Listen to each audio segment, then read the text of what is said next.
بے شک جو لوگ ایمان لے آئے اور نیک کام کرتے رہے رحمان ان کے لیے محبت پیدا کر دے گا۔ تو ہم نے قرآن کو آپ صلی اللہ علیہ وسلم کی زبان میں اس لیے آسان کر دیا ہے کہ آپ اس سے پرہیزگاروں کو خوشخبری دیں اور جھگڑالو لوگوں کو اس سے ڈرائیں۔ اور ان سے پہلے ہم نے کتنی جماعتوں کو ہلاک کیا ہے، کیا تم ان میں سے کسی کو دیکھتے ہو یا ان کی آہٹ بھی سنتے ہو؟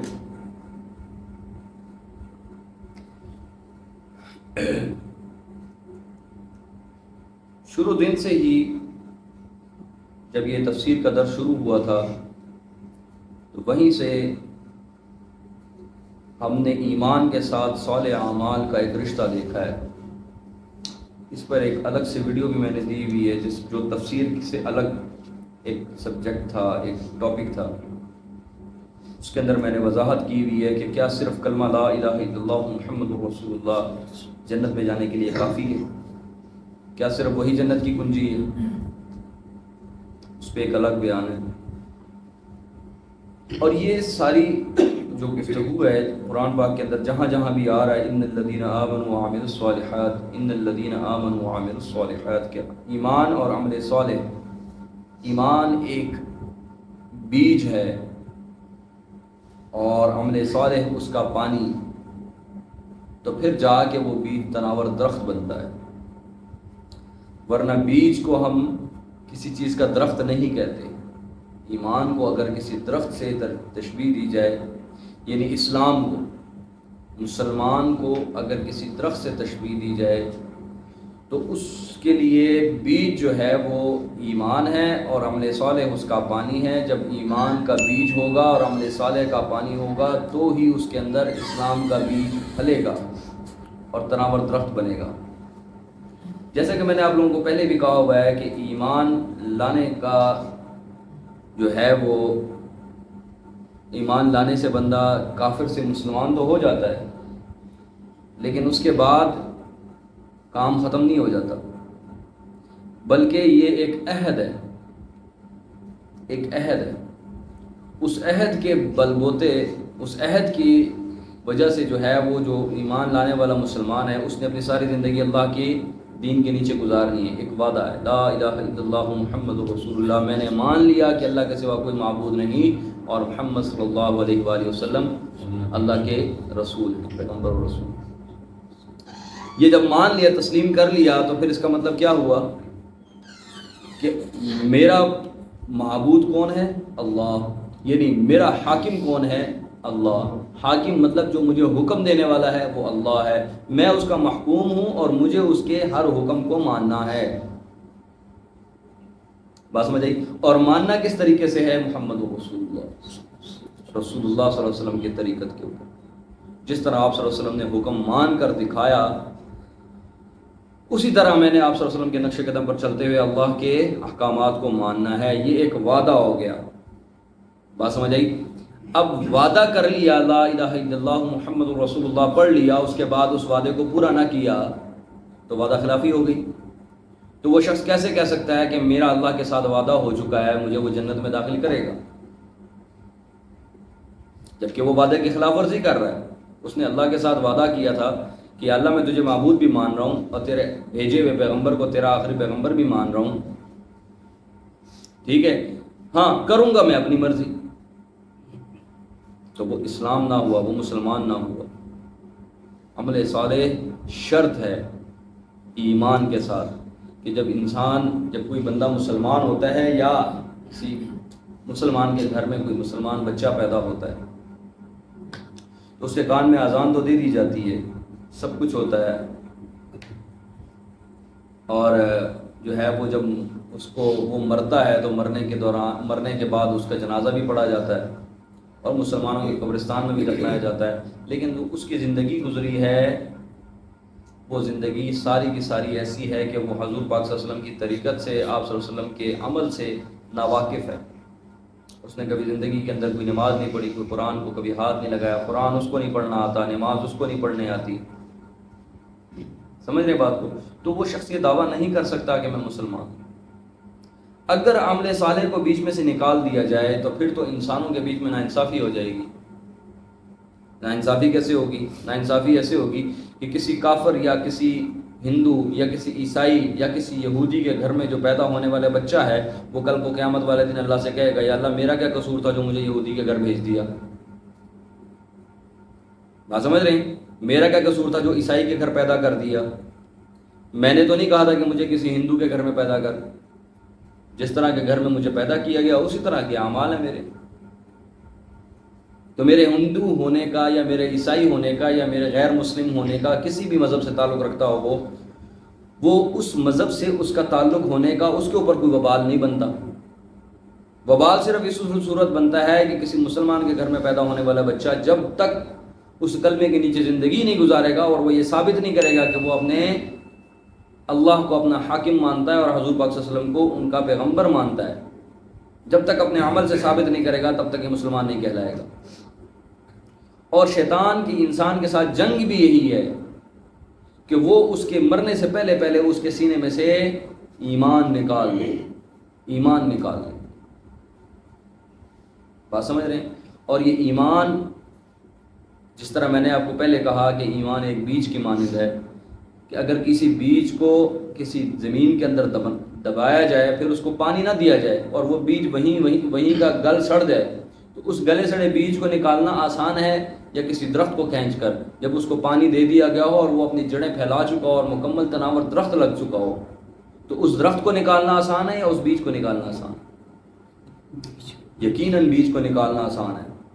تو یہ شیطان بڑی آسانی سے اس بیج کو اس کے سینے سے نکال لے گا. ایمان کا جو بیج ہوگا وہ بڑی آسانی سے نکل آئے گا کیونکہ اس کو عمل صالح کا بیج پانی نہیں لگا. سمجھ رہے ہیں بات کو؟ تو کوئی شخص خود کو اس مغالطے میں نہ رکھے کہ عمل صالح کے بغیر وہ جنت میں جا سکتا ہے. عمل صالح شرط ہے. اللہ رب العزت نے وزن کا کہا ہے، میں وزن کروں گا تمہاری نیکیوں اور برائیوں کا. اب یہاں ایسا بھی نہیں ہے کہ تم بالکل برائیوں سے پاک ہو گئے، برائیاں غلطیاں ہوں گی، ساتھ میں توبہ طائب ہو. جن گناہ کبیرہ یا گناہ صغیرہ کے اوپر آپ توبہ یا استغفار نہیں کر سکے اللہ تعالیٰ ان کو آپ کے اعمال نامے کے اندر لکھا رہنے دیں گے اور کل قیامت والے دن اس کو آپ کی نیکیوں کے ساتھ تولا جائے گا. اگر تو آپ کی نیکیوں کا وزن زیادہ نکلا تو آپ پاس ہیں اور جنت کا فیصلہ ہے آپ کے لیے، اور اگر جہنم کا فیصلہ ہوگا تو وہ آپ کی برائیوں کی، غلطیوں کی، گناہوں کے زیادہ ہونے کی وجہ سے ہوگا.